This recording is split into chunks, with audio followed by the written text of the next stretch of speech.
This passage from the Gospel of John helps us see the intimacy between Jesus and the Father.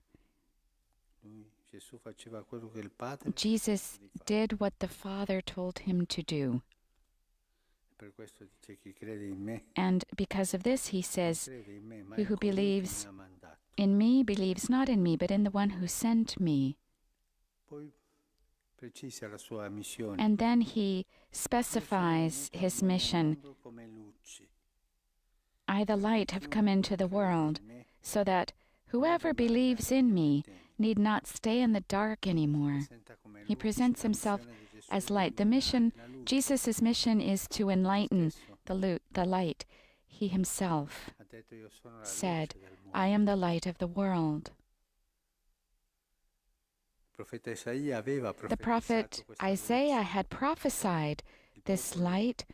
The people who walk in darkness have seen a great light, the promise of the light that would illumine the people, enlighten the people. And the mission of the apostles is to bring the light. Paul says this to King Agrippa, I was chosen to enlighten, to bring the light. The light is someone else. I was just called to bring the light. And Jesus' mission to bring the light, and the mission of the apostles to bring the light of Jesus, to enlighten. Because the world was in darkness. But the drama of the light of Jesus is that it was rejected. Even from the beginning of the Gospel of John, it says this clearly.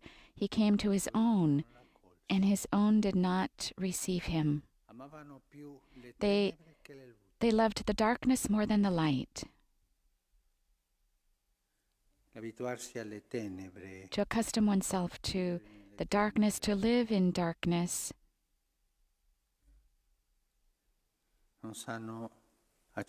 they don't know how to welcome the light. They can't. They're slaves to the darkness. And this is the continuous battle that was Jesus, to enlighten, to bring the light that makes seeing the cause as they are, that helps us see the reality, the truth, to see the path on which to go, but with the light of Jesus.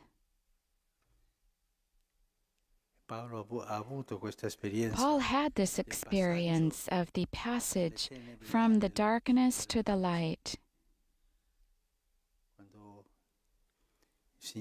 When the Lord met him along the way to Damascus, and he remained blind. The Lord's light was blinding. And then he spent a few days, and then with baptism, he regained the light. He had this experience of the passage through the darkness in which he was into the light. And this is also our passage.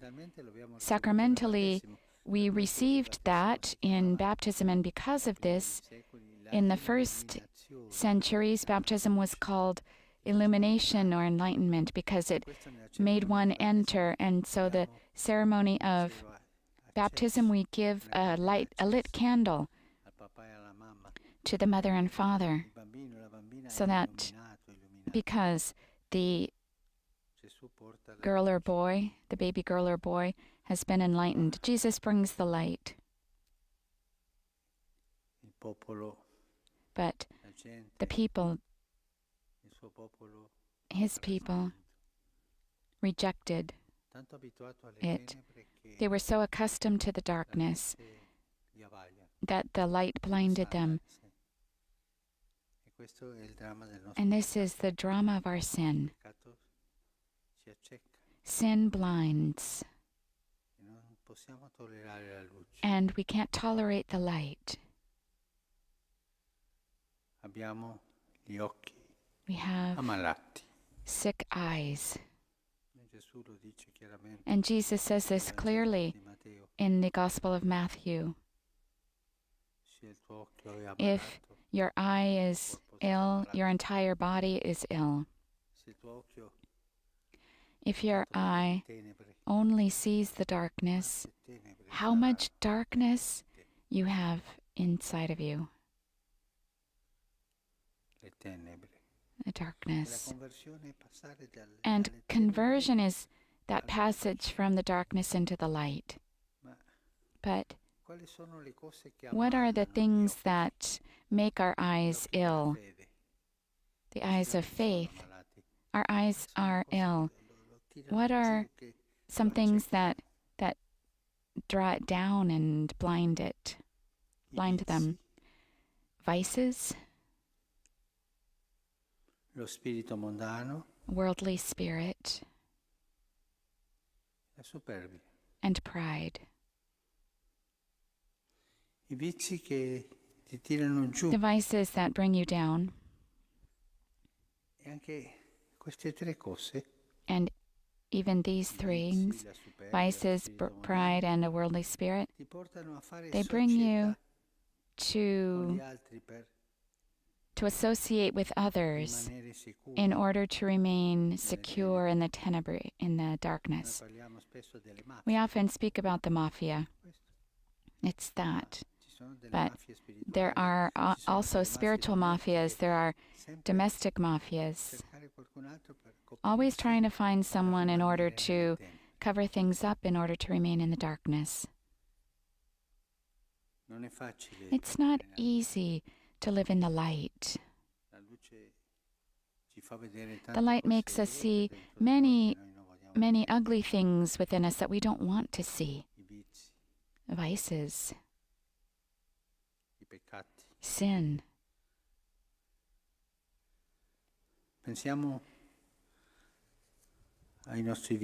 Let's think of our vices. Let's think of our pride.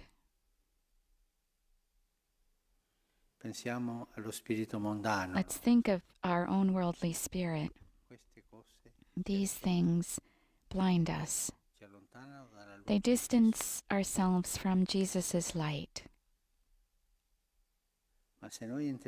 But if we begin to think of these things, we won't find a wall. No, we'll find the way out. Because Jesus himself said, He is the light, and I came into the world, not to condemn the world, but to save the world. Jesus himself, the light, says, have courage, allow yourself to be enlightened, and let yourself see what is inside of you, because I will be the one to bring you forward. I will be the one to save you. I'm not going to condemn you, I'm going to save you. The Lord who saves us from the darkness that we have within us, from the darkness of our daily lives, of our social lives, of political life, of national life, international life, all of these darknesses that are inside. The Lord saves us from these. But He asks us to see them first, to have the courage to see our own darkness so that the light of the Lord might enter in and save us. Let's not be afraid of the Lord. He's very good. He's meek. He's near us.